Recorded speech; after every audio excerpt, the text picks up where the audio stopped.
McGraw-Hill Professional presents It's About Patient Care, Transforming Healthcare Information Technology the Cleveland Clinic Way.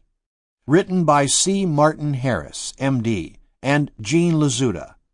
Narrated by Gary Regal. Forward.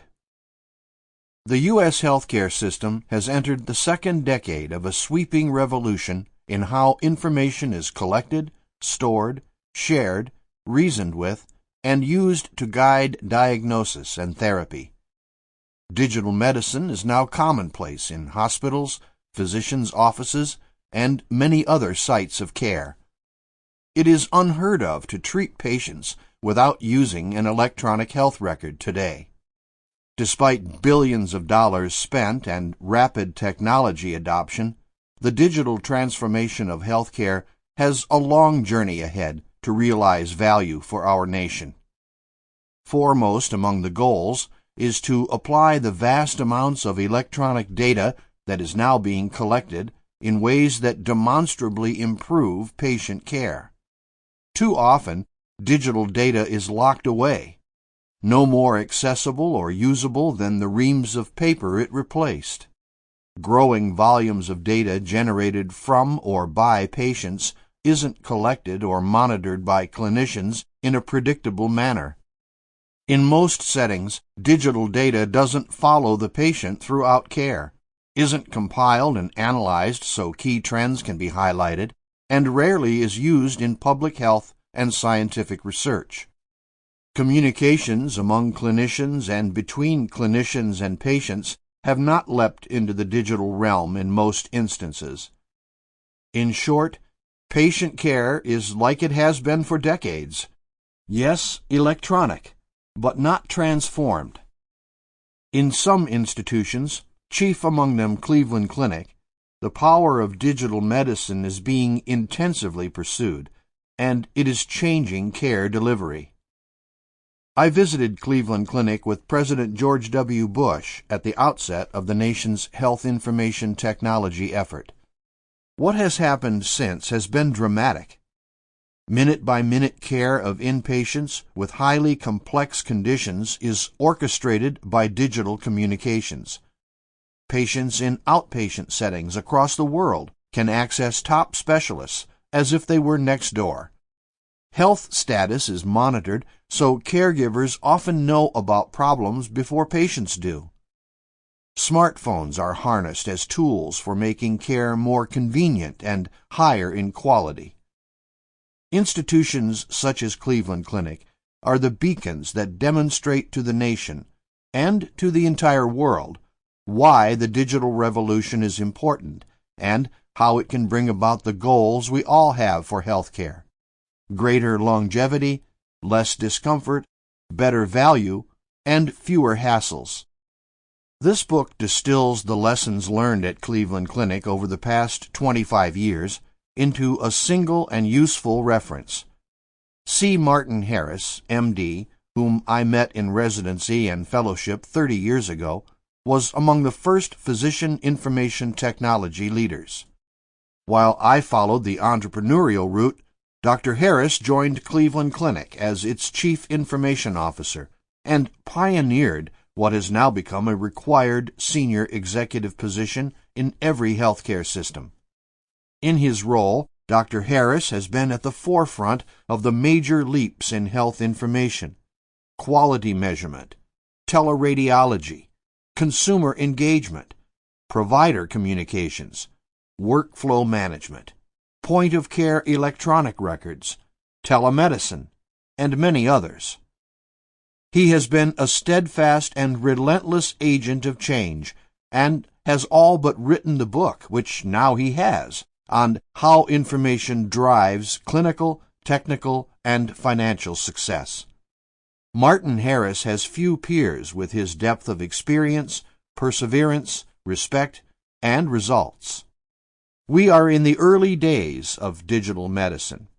As the current wave of electronic record adoption ebbs, the next frontiers of health information are coming into view.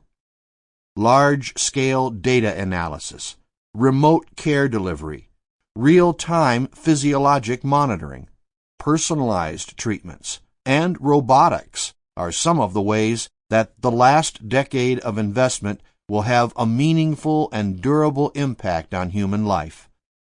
We should continue to watch and learn from Martin Harris and Cleveland Clinic as they lead the way to this promising future of healthcare. David Brailer, MD, PhD, CEO, Health Evolution Partners, National Health Information Technology Coordinator, U.S. Health and Human Services Department, 2004 to 2007. Introduction. If you are ever in a situation where you cannot speak for yourself, your electronic medical record will speak for you. That's what I said on Thursday, January 27, 2005, from my place on a stage that had been so recently built that it still smelled of sawdust and glue. It was just one sentence in my 15 or so minutes of prepared remarks.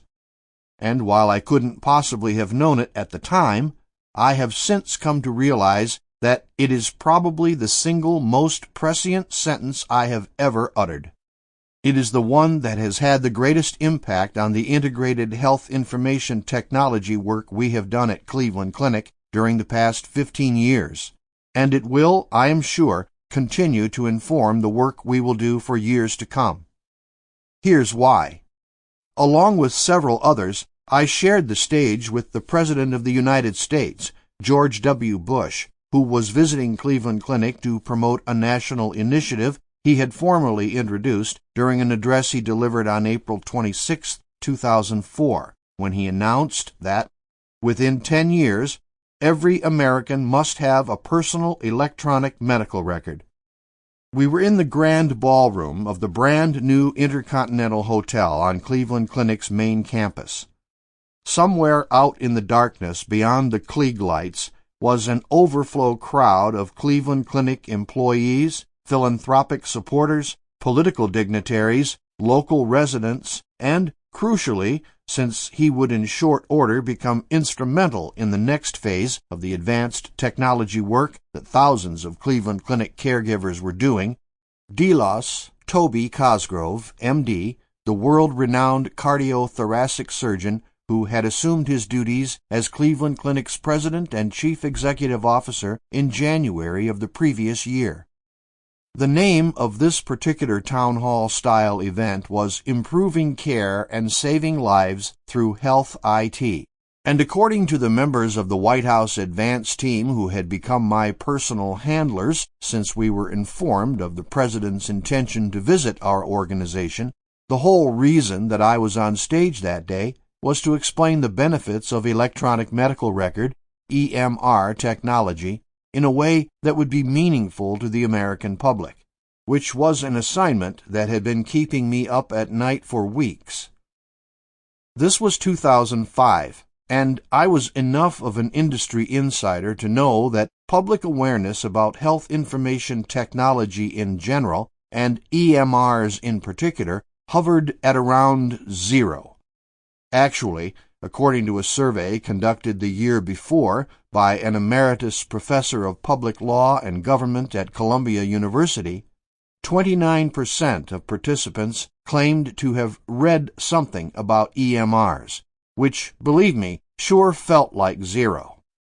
Also, at the time, only about 20 to 25% of U.S. hospitals had adopted any portion of an EMR system, and for private physician practices, it was an even lower 15 to 20%. Despite these sobering statistics, there were still plenty of credible sources maintaining that with, say, a 90% national adoption of integrated EMR technology, the American healthcare system could save an estimated $77 billion per year through increased efficiencies alone. And that didn't include a whole range of other savings opportunities, like a potential $3.5 billion in avoided costs that would follow an EMR-supported 2/3 drop in the annual incidence of preventable adverse drug events. There was chronic disease management in large patient populations. increased access to critical data for medical research, the potential reduction of disparities in care across widely varying geographic areas, and a lot of other really desirable, if speculative stuff, that significant portions of the healthcare industry, the federal government, and the health information technology, HIT profession, were beginning to believe could, as the town hall's title flatly stated, improve care and save lives. Admittedly, the numbers available at the time were based on a select group of early adopters and included some monetary estimates that required a certain degree of faith to digest. But overall, there was a burgeoning sense of optimism in the air that led some credible authorities to describe HIT as an emerging, if vaguely monolithic, entity that could potentially become the most significant transformational agent in the way medicine is practiced since French microbiologist Louis Pasteur, English surgeon Joseph Lister, and German physician Robert Koch postulated and demonstrated the veracity of the germ and sterilization theories in the mid-19th century.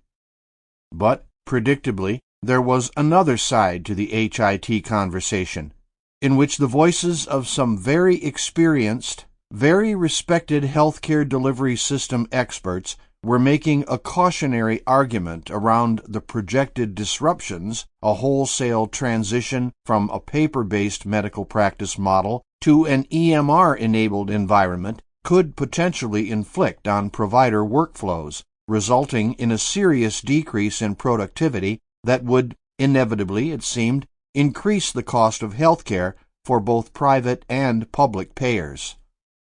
So, while the public at large knew next to nothing about EMRs, good or bad, and the healthcare industry could not agree on what it knew about the same subject, I was being asked to briefly explain the whole evolving concept in clear, unambiguous language as my personal contribution to helping the President of the United States, who would be sitting right there next to me on stage, advance the very healthcare policy priority his visit to Cleveland was meant to celebrate. This was definitely not why I went to medical school. During the 3 weeks leading up to the President's visit, our facilities engineering teams kept themselves busy by building not only the stage from which he would speak, but, because he would not leave the building after it had been cleared by his personal security detail, a technology-connected, broadcast-ready demo operating room, OR, complete with little hinged doors down near the baseboards for the bomb-sniffing dogs, right inside the hotel.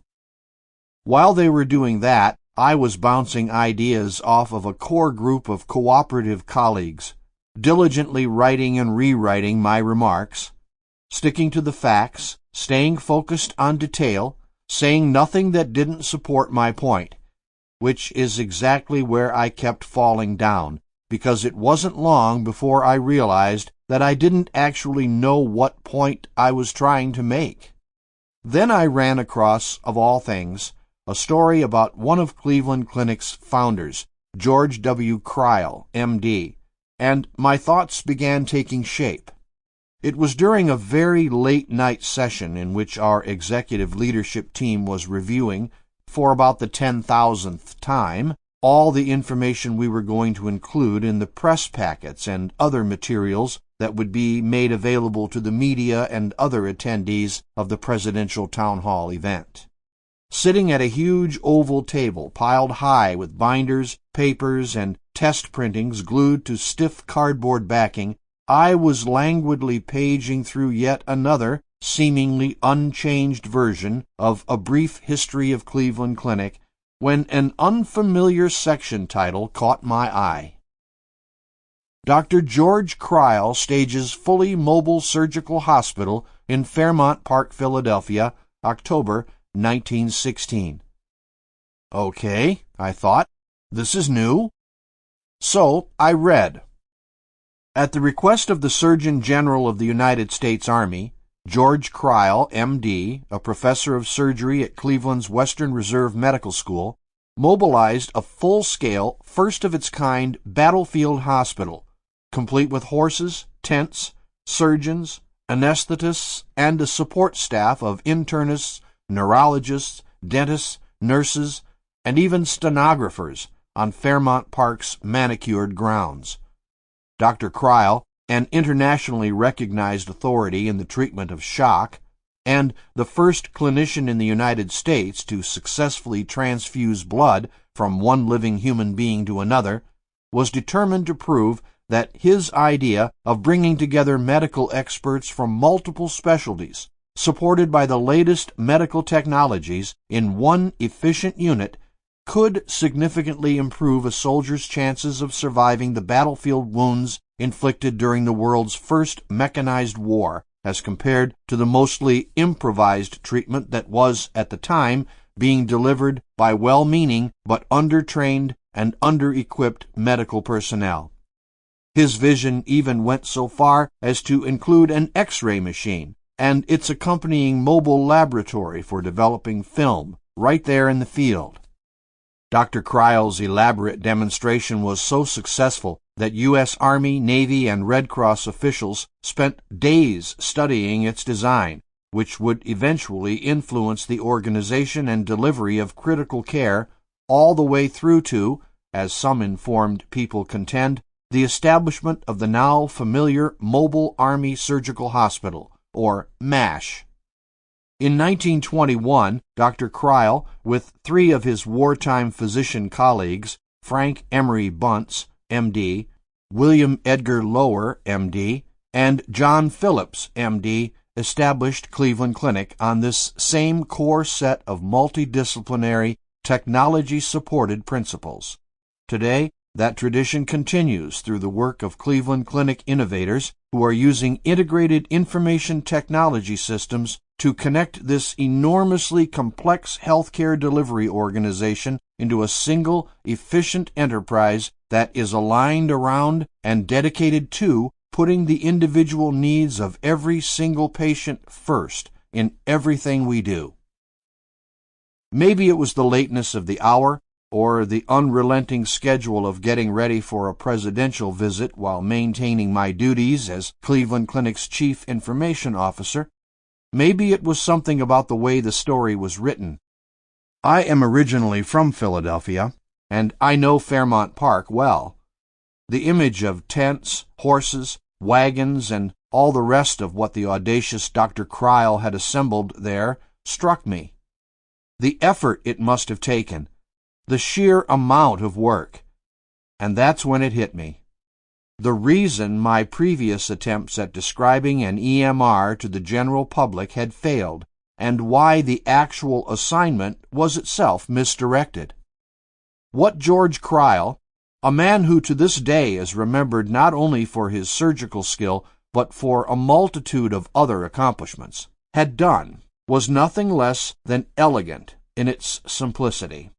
Charge your best people, even those who may never have worked together before, with creating a truly multidisciplinary team capable of functioning at a really high level.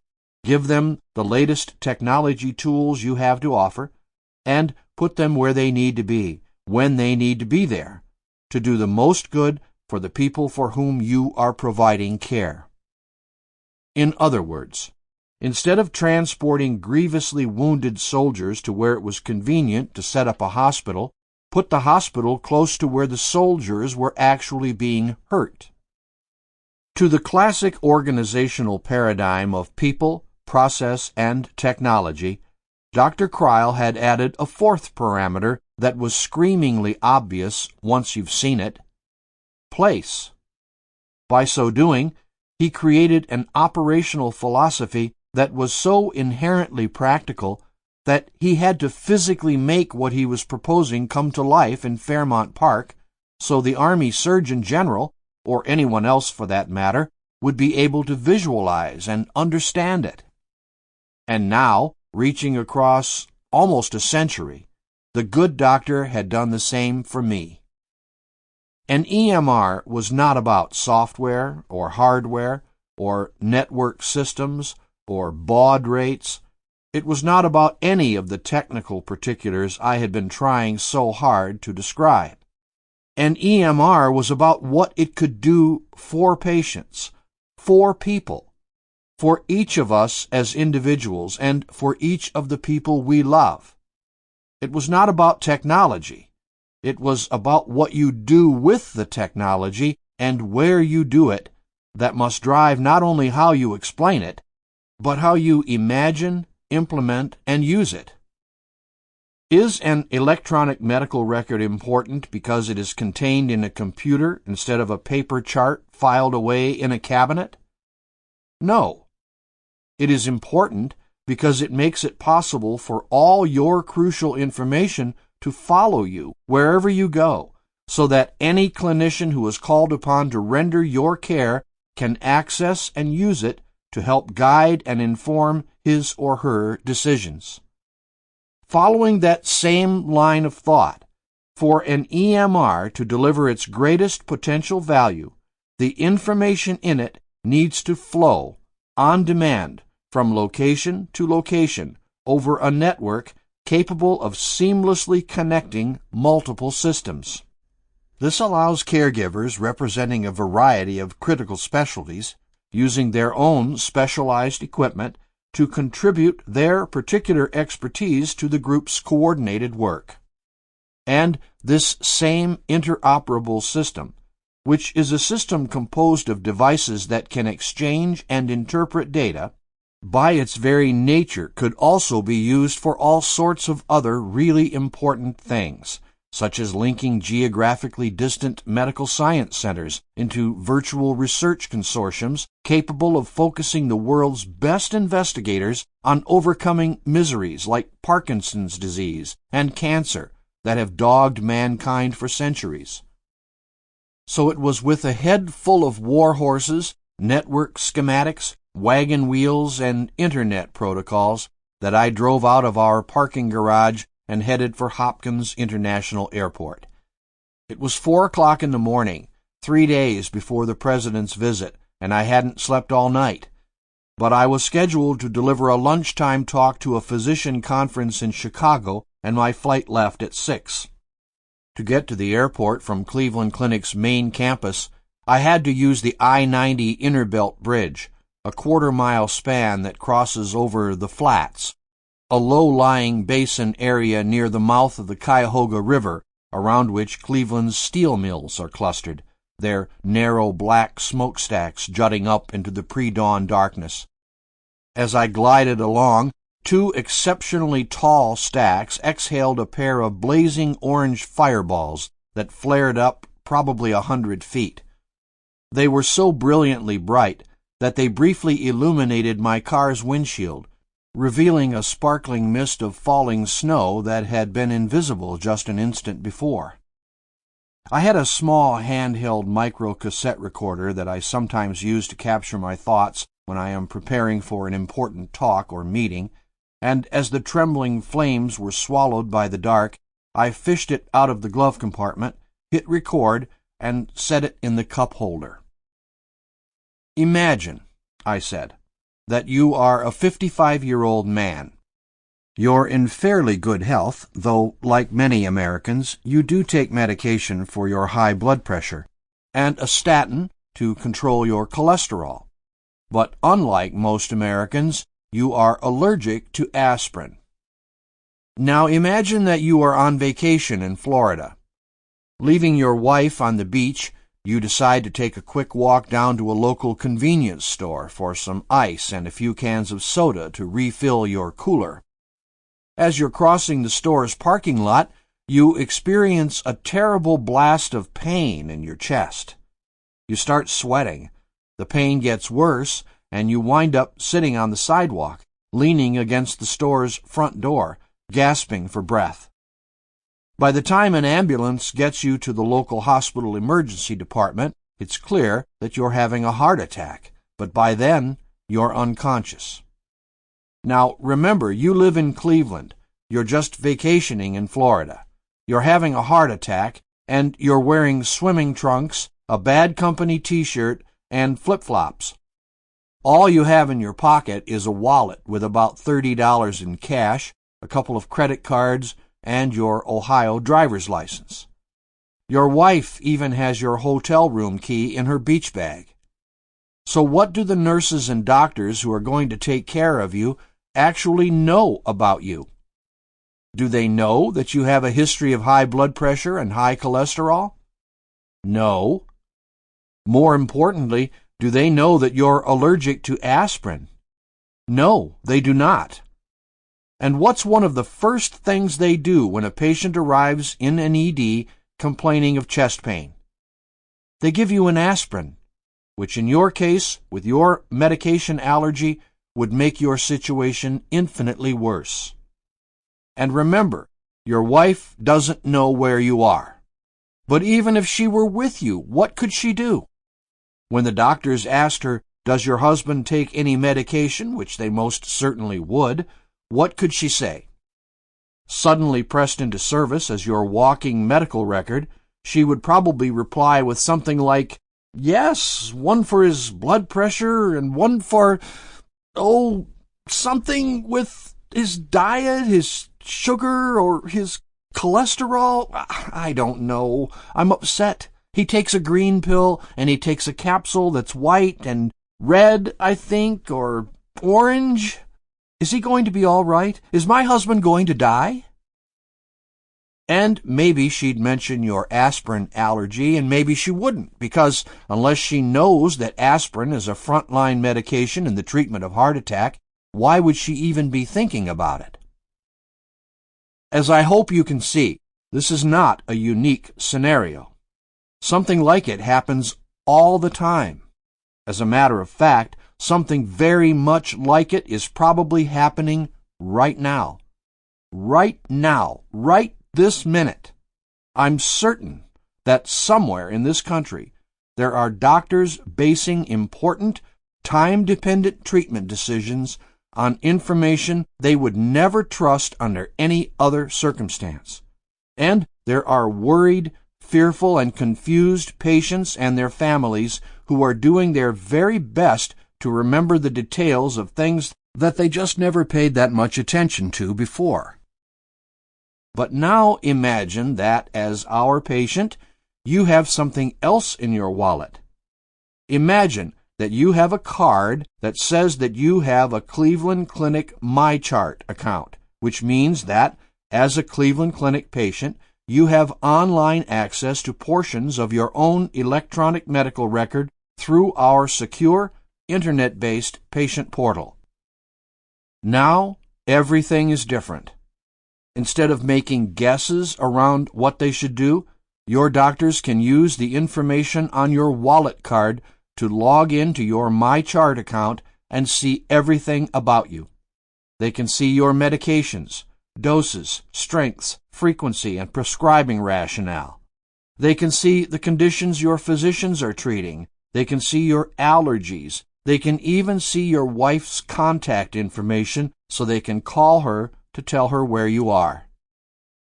At Cleveland Clinic, we have been working hard to build a technology infrastructure that connects the inpatient and outpatient sides of our practice in all of our practice locations. So today, at Cleveland Clinic, the story I just told you is actually true. It's a fact. If you were unconscious when you arrived in any hospital emergency department equipped with a computer and you had your MyChart card in your wallet, your doctors would know you. You or a member of your family would not need to recite your medical history because your electronic medical record would speak for you. And that is really what we are talking about today.